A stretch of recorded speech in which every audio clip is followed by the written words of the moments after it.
Well, welcome back to the Pirate Ragnar Motovlog channel, everyone. I know it's been a couple of weeks. I had a tooth thing. It hurt and I was a baby about it. But we're back for another Sunday series. And today, I'd really like to talk about that definitive, ultimate, absolute, final list of tools and gear you need to bring with you on these long distance motorcycle road trips. So let's get into it.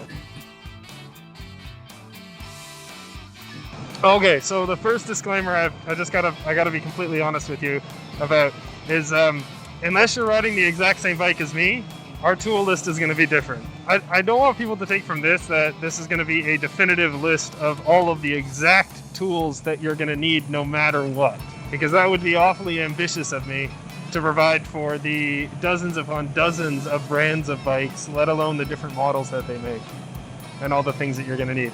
But what I would like to do is just use this as an opportunity to kind of discuss some gear that's universal, obviously, because that definitely exists, but also just things on my bike that I would check, which parts are needed for those things, like oil change or forks, and we'll go into the list. You want to kind of go through that list and see what tools for your particular bike are needed. That way you don't literally have to bring your entire toolkit.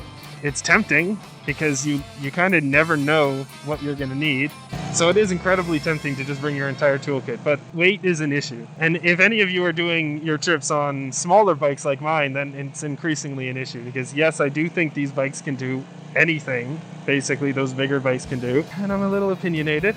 I might also think that they can do it better, but the one thing they can't do better is carry a lot of extra weight, unnecessary weight. And keep in mind too that this is just a list of tools and kind of supplies for those tools and gear. There's also going to be the weight of a couple of spare parts that you may or may not choose to bring with you, in no particular order, and I may cut these into a different order than I say them here, because I've got my nice little list. Really the only way I'm going to get through all of this, remember everything, and not just get distracted and ramble about nothing endlessly. The first thing I would mention that it's important, and it's just a kind of a supply thing, and that would be some kind of latex gloves, or if you're allergic to latex, then a neoprene or something, some kind of glove that you can put on for when you're working on your bike. Main reason is obviously if you have the luxury of doing your work at home or something where you can easily wash up,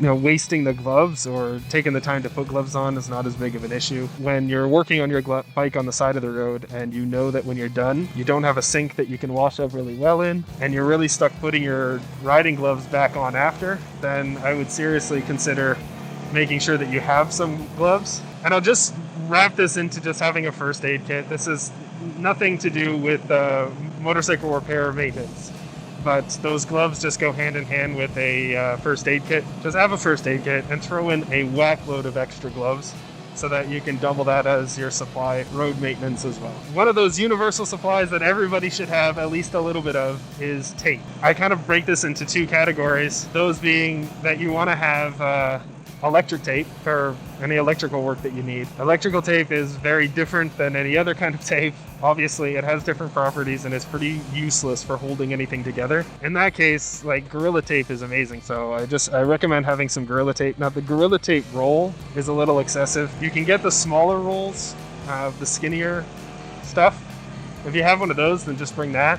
But just a trick that I did on pretty much every one of my trips is, instead of bringing big rolls of tape, the pen that I have, and in this case I'm just going to mention too, bring a marker, like a Sharpie or something, in addition to a pen, or if you're only going to bring one, make sure it's a marker, something that you can mark on metal and other surfaces that aren't going to take a pen or a pencil. You may need to mark things out and just keep track of something, and if all you have is a ballpoint pen, then you're going to be really frustrated.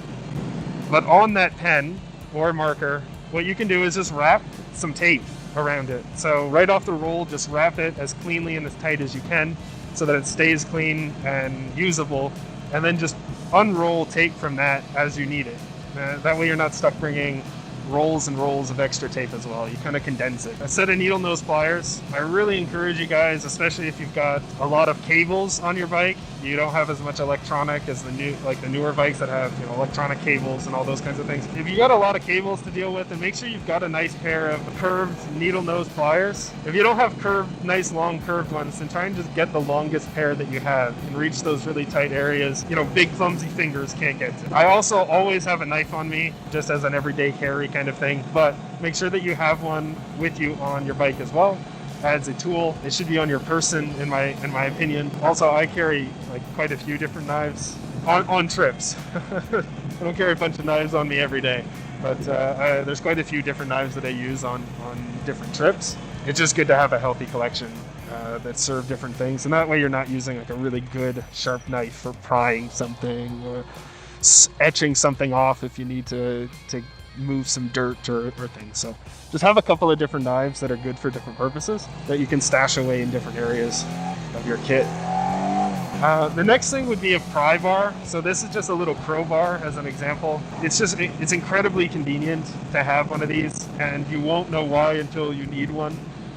Whether it's, especially if you're just a single person on the road and you don't have help, sometimes, you know, parts just need to be moved up a little bit or moved down a little bit so that you can line up the holes properly and effectively do whatever it is that you're trying to do. And without a second set of hands, it becomes quite difficult. Also, a universal adjustable wrench. Not a giant one that's super, super heavy, but get a decent one and bring it with you. This kind of goes into the list of tools that's not maybe absolutely required, but if you can find a way to fit it into your toolkit on the road, you're not going to regret it. So a couple of other universal things to take are just a screwdriver, either a nice really long one that you can put in different bits. The one that I have here is a T. Again, any screwdriver that you can change out bits so that you can bring a couple of different ones and you have all the ones that you think you're going to run into to, you know, take apart the dash console or whatever it is that you run into. Just ones that will give you a little bit of extra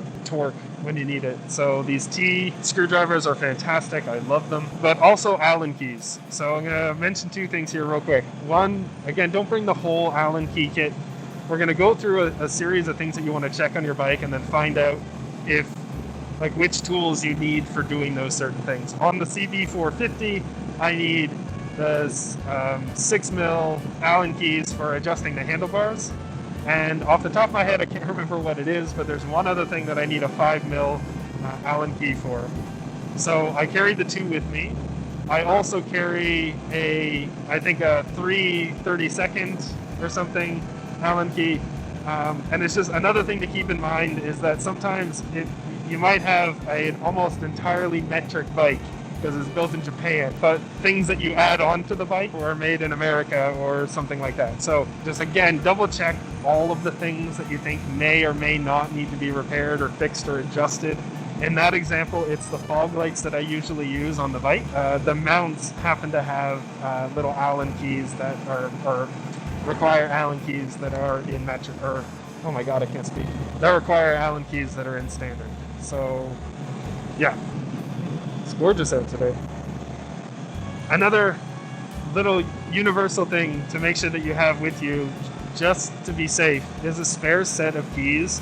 And if you have any kind of alarm on your bike, which again, when I go on these really long road trips, I hook up an alarm that annoys the shit out of me when I'm not on a trip, so it's not connected most of the time now. But it just, if it gets jarred or moved or really anything at night, it just goes off nice and loud, and I can double check that my bike is okay. Various assortment of different size zip ties that you can bring with you. There are times where using zip ties is a no-go, like in your exhaust or things like that.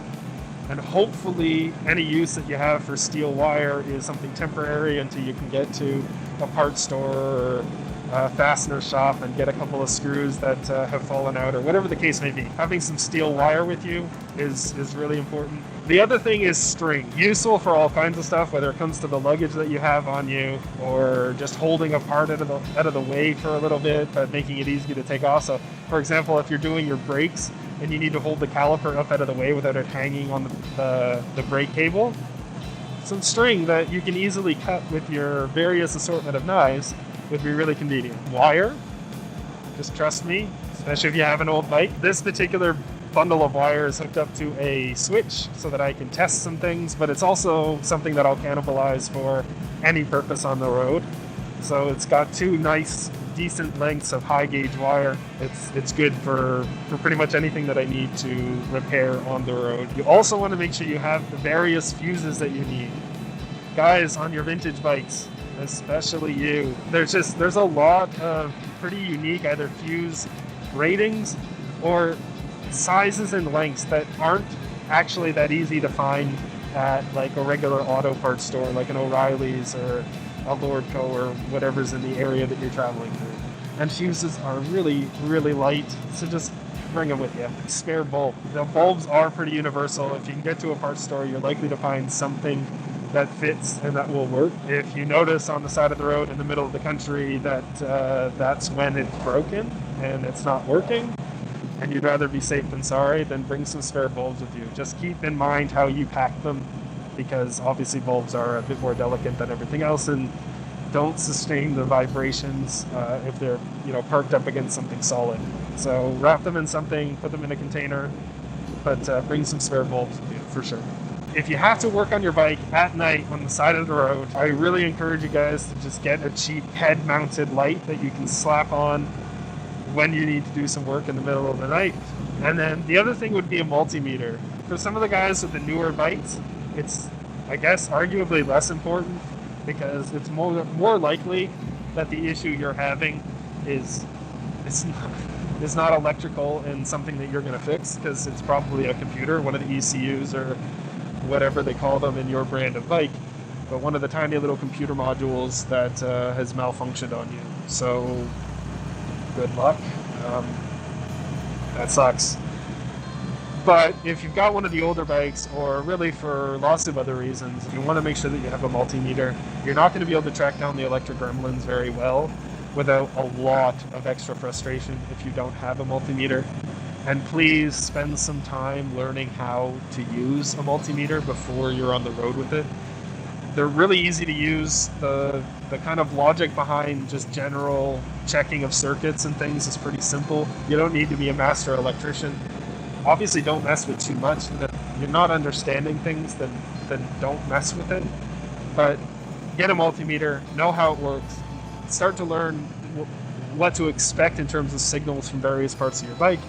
Most bikes are running on a 12-volt circuit, but of course there's lots of older bikes that run on 9 volts and different things like that. So you want to get an idea of what is normal on your bike, what to expect, and then have that multimeter so you can double check things on the road if you start having a little electric gremlins popping up on you. One of the universal things that I actually carry right in my tank bag, two of the big ones are a tire repair kit and a air pump, some kind of 12-volt air pump or something that will run on your whatever electronics that your bike has.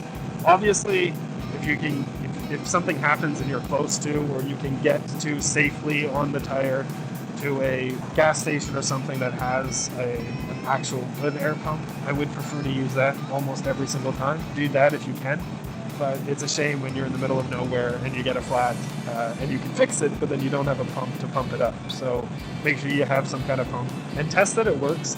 I always cheap out and get the really cheap ones, and they work fine for a while, and then suddenly they just stop working. Like the one that I have now doesn't work, and I don't know why. The fuse is fine in it, and anyway. The other thing you're going to want to have is a hammer. And in this, I'm also going to include some kind of, I don't have the word for it because I'm an idiot, like a non-marring surface, so like a copper or brass striking surface, or like a little pole that's made of that material. In this case, I've been, again, kind of cheaping out and trying to slim down the kit that I have. And so I've been using just like a deadfall hammer, a rubberized deadfall hammer. Finally, some real specialty parts that I actually have a little container that I carry them in, just to make sure that, I, one, keep track of them, and two, that, for example, in the chain aligner, that nothing happens to the straight pole, part of it that is useful for actually making sure that things are aligned. So these items are a brake bleeder. So if you have to do your brakes anew by yourself, You may know the trick for how to do it without a one-way valve, but you're not going to be happy that you have to try and do it yourself, because you'll be trying to use like a foot to reach up, and I don't know. It'll be really annoying. So get yourself one of these. They're dirt cheap these days. You can grab them on Amazon, or sometimes your local parts store has it. So just a couple of extra little lengths of tubing and the one-way valve, and in the event that you actually do have to bleed your brakes, you will be thankful that you have it. The other thing there is a chain aligning tool. So again, you probably know the trick, hopefully, in the worst case scenario, with some string and, you know, using your front tire and then lining your back tire. And there's a whole process. It's just not fun. And it's not practical to do if you don't have a couple of extra items and objects with you that you can wrap the string around and on the side of the road somewhere. And if you don't know that the surface you have is actually flat, it's an absolute nightmare. So have with you some kind of chain aligning tool. Again, they're not all that expensive. It's $20-$30. And as long as it doesn't get damaged, it's going to work for you like forever, right? Like it's not something that gets worn away. Just make sure that you protect. I love these little coiled things. I obviously need a new one where I need to soak this one in kerosene or something for a bit and clean it up. But get yourself some kind of chain cleaning tool. They have those like long plastic ones that are the three that they fucking break all the time. I hate them. I really hate them. If you use those, then my condolences. And the last thing in there is little valve clearance tools. Sometimes, especially with these older bikes and the ones that you run for 14 hours a day and they don't like it that much maybe, you may need to do a tune-up on the side of the road or when you get to the motel or the campsite that night. And tune-ups are pretty easy if you know what you're doing. If you know what your specifications are for it and you're confident that the head, valve cover or header gasket is in good condition, then it's not something that's terribly difficult to do. Again, practice before you go on a trip so you know what you're doing. You're not having to try and educate yourself on the side of the road and possibly make a mistake. But you also can't do it without these little measurement tools, because it's not something you're going to see by eye or be able to feel out by getting your finger in there or something. You really do need these little gauges, these little feeler gauges. So pick yourself up some, make sure that it has the measurements that you need for your bike. You probably don't need to bring the entire kit like I do. Obviously, there's only going to be a couple that you need for your bike, but I just like to protect them and make sure nothing happens to them, so I keep them all squared away. And the service liquids and stuff that you're going to possibly need throughout a trip, that I really encourage you to find some space for. So PB Blaster or some kind of penetrating oil. Lithium grease. So there's way less of a need for this. Sometimes you can get lithium grease not in a pressurized container, but just in little packets that you can squeeze out. Those would take up way less space. I can recommend those if you can have them. But if you want to get, like, if you ever have to take a tire off or do any adjustments with either the tire, and you take your axle out, you need to put it back in. There's a couple of other uses for the compound, but that's the most important one that I can think of when I'm on the road. The next one is seafoam, and it's not as universal for everybody. I can't really think of a good reason to bring seafoam if you have a more modern bike or one that's in really great condition, but especially on these vintage older bikes, ones that maybe weren't intended to run for as long and as hot as we get them on these longer trips, I recommend bringing some seafoam. So I splash a little bit of seafoam into the gas every couple of top-ups. Whenever I feel like I've done a really good job draining the tank, then I'll splash a little bit of seafoam in and I'll fill the tank up. So what that's doing is just making sure that it's kind of cleaning the carbs out on the go. Oh, I hate them so much. The only thing I don't enjoy working on when it comes to motorcycles is carburetors. I'll outsource that every single time now. But you don't want them going wrong on the road. And on the road, you also get a lot of iffy quality gas. So, fuel filters would be really important to have in general, particularly when you're on a trip and your quality of gas is unknown throughout the duration of your trip, but also splashing some seafoam in there every once in a while. Now, the other thing that I use the seafoam for is the day before, I plan to do an oil change. So the last day that I'm going to run the bike before I do an oil change on the trip, that it hits enough to, oh my can, blah, blah, blah, blah, blah. You know, when you hit enough distance that it warrants. Oh my god. That you want. That you hit enough distance that it warrants an oil change. Slap some seafoam into your crankcase, so there's a specific amount that you're going to want to use based on how many liters of oil your crankcase holds.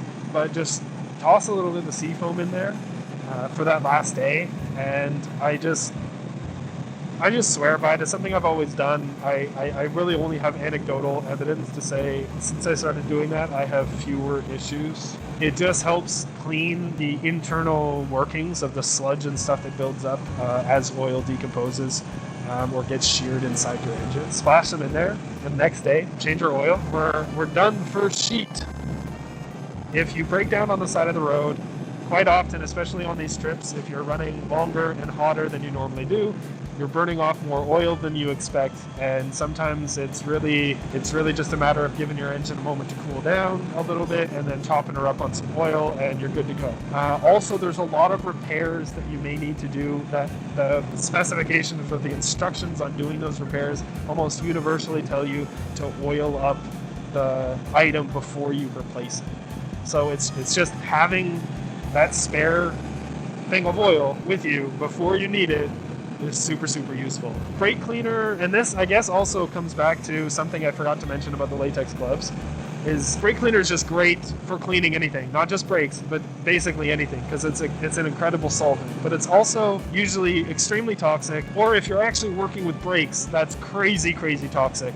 So please, please, please make sure you guys are using gloves, latex gloves, or something to protect yourself when you're doing that kind of work. Great stuff. Have it with you. Make sure you also have latex gloves or some kind of protection. Chain wax, which is what I use, chain wax, or some kind of chain oil. So you may use chain oil instead. That might be your preference. Whatever your preference is, or whatever it is that you do use, just make sure that you do have some with you, because you're going to be needing it on a daily basis pretty well during your trip.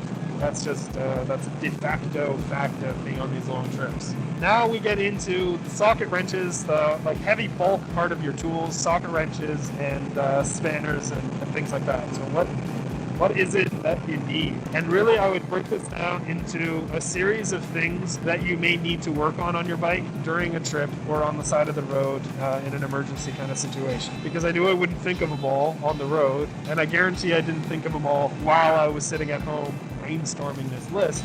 So your forks. Make sure that you have the tools to loosen and tighten the upper holder and the lower holder for your forks on your triple tree. The next thing is your chain. When it comes to your chain, pretty well the tools that I think that you're going to need are related to your sprockets. So if you need to remove your sprockets and put on new ones at any point during your trip, then you're going to want to make sure you have whatever tools you need to remove the holder for the front sprocket and to actually unbolt the back sprocket from the hub. Next thing would be everything that you need for an oil change. If this is a longer trip, for sure you're going to need to do an oil change. Your crankcase covers. The next one I'll mention is your wheels. It's again kind of related to the chain that we covered earlier, and also brakes. So you may need to remove your wheels at some point, either the front one or the back one. And again, those are rather large nuts and retainers that hold those on. Lobbing into that is your brakes. So you may need to change your brakes or check on your brakes or do all kinds of stuff like that. All right, so a couple of other last minute things here are your gas tank. There are going to be a couple of things, particularly sometimes when you're working with electronics, where you're going to need to just remove your gas tank to get it out of the way temporarily. As well as your valve cover, the header cover on your engine. Sometimes that's a slightly different size socket or something than something. Yeah. You could do so. You want. So make sure that you have the tool that you need to remove the valve cover as well. Your spark plugs. So if you're running a Japanese bike, then there's a good chance that most all of the parts that you have are going to be in metric, but also a really good chance that the spark plugs you need to put into your bike aren't metric, because because they don't seem to be. So, and also make sure that you have one deep enough that you can work on your spark plug. So that's just a kind of an odd man out part. Make sure that you have the socket that appropriately fits your spark plugs, and you know that you can comfortably remove them and put in new spark plugs or refit the original spark plugs. One more thing would be the brake and gear levers. So sometimes they're in the way of crankcase covers or things that you need to put on, or sometimes, you know, you've got something happens with your foot, or the long riding means that you're sitting in a different position and you need to kind of change exactly how it fits. And then again, we'll just touch on the last thing, which is things that you've added yourself. So in my case, I've got, you know, highway pegs that I've tossed on there. I usually have LED lights that I run, like fog lights, things like that. So clearly this was a de facto and definitive 100% useful, 100% on point list of all the tools that you guys could ever possibly need. It's done. The Bible has been written for this now. And it's still, good luck figuring out all the tools that you need. Until next time, everyone, remember to ride safe and ride fun, and I will see you all on the next video.